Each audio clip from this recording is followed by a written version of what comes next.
The House Speaker said this morning that the $2 trillion economic relief package is just a down payment. Do you agree with her, and how much do you think will ultimately be needed? You know, all I can say is let's wait and see. The key right now is executing this package. It's a gigantic package. It covers enormous ground. And I don't want to say yes or no. Our job is to execute. Then let's take a look at this and give it 3, 4, 5 weeks, 6 weeks before we jump into something new.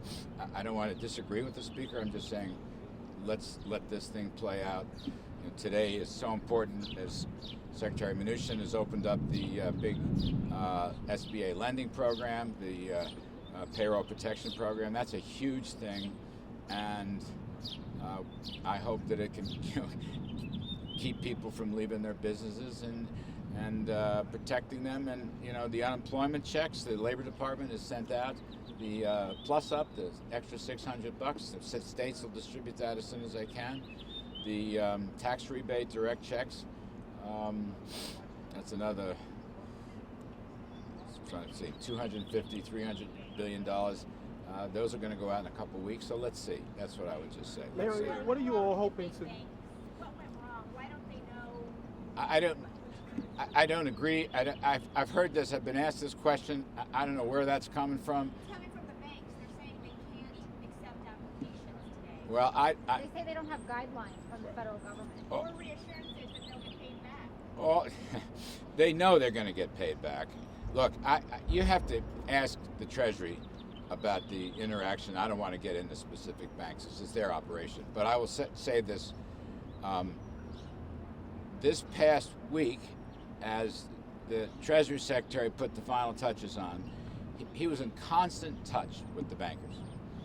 Constant touch. And don't forget, we raised the lending rate from 0.5% to 1%. So it's just hard for me to believe. I have to look into all these complaints. They know it's guaranteed. I mean, for heaven's sakes, we're in constant touch with these banks. So I'll look into it myself. I'm gonna make some darn phone calls if I have to. I know all these CEOs, and so does Steve Mnuchin. So we'll check that out. So, but they know, and they know how important this is, and they know it's guaranteed, and they themselves have taken measures internally not to trim their payrolls. They've been pretty good at it. So I hear this, I'll have to follow through. Larry, have you seen the 3M rebuttal to the DPA? They're saying that... I haven't seen it, I'm sorry. Basically what they're saying is there are humanitarian concerns about cutting off sales that they've already committed to for respirators to Latin America and other countries. Let me take a look at it. I don't want to say. Okay. I haven't. Larry, Just a one more larger real quick. question on Yeah. that, Larry? How bad are you forecasting it to get? What's the worst case scenario? Well, I'm not going to give numerical estimates here, but it's going to get worse in the weeks ahead. There's no question about it. The effects of the pandemic and the mitigation that's required to end it are taking a huge toll.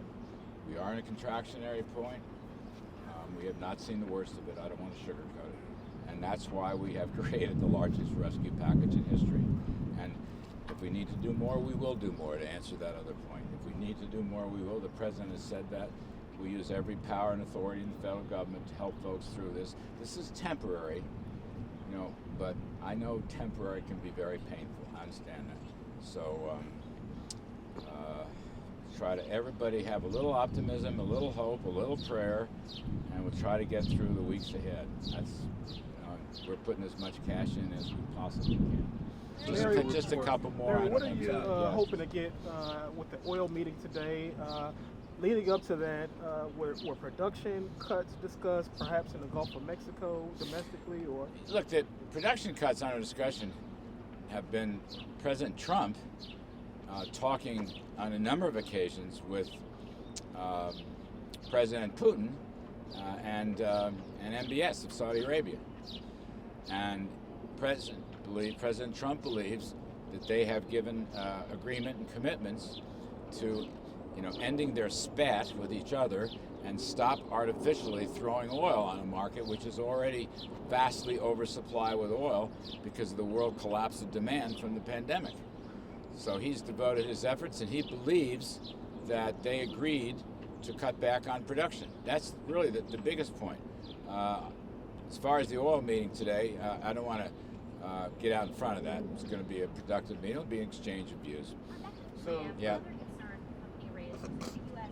Prohibits those masks from being exported to other countries, that the U.S. will actually experience a net increase in the number of masks. Can I not speak to it? As I said, I'm not familiar with what 3M has said, the back and forth. I just don't know enough about it. Are these unemployment numbers you've been seeing this week, are they worse than you anticipated, the 6.6 million, the 700,000? Is this worse than your projections? Well, you know, I would just say generally the whole pandemic and its consequences have come on exponentially faster than, frankly, anybody dreamed possible. Anybody. So are they worse? I don't know if they're worse. You know, we've been gearing up for really bad, and that's why we moved to have this very significant $6 trillion rescue package. So without getting specific, and I will say, I will acknowledge the facts on the ground. Those numbers and those hardships are going to get worse before they get better. That's an acknowledgement, and that's why we're trying to do what we're going to do. And then I'll just again say, this is temporary. This is a matter of weeks and months. It's not a question of years.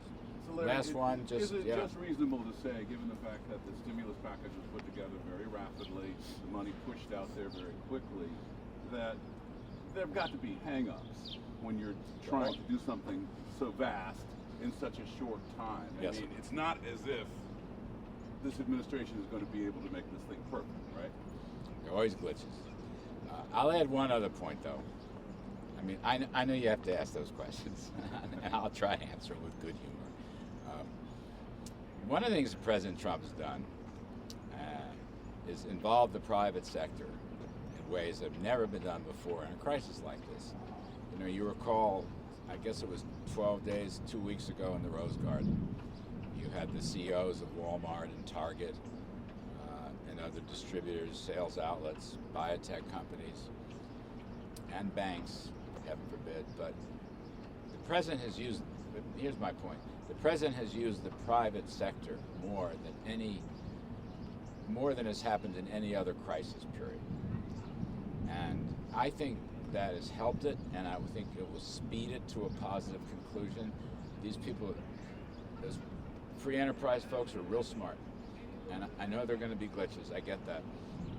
But they're real smart, and they are helping us enormously. That's a kind of innovative, creative part of the story that I just don't think has been told enough. But, sir, are we perfect? No. Neither am I. No. Thank you. Appreciate it. Thank you, very much. Larry. Like the title of the folder. Me. You guys don't miss a thing.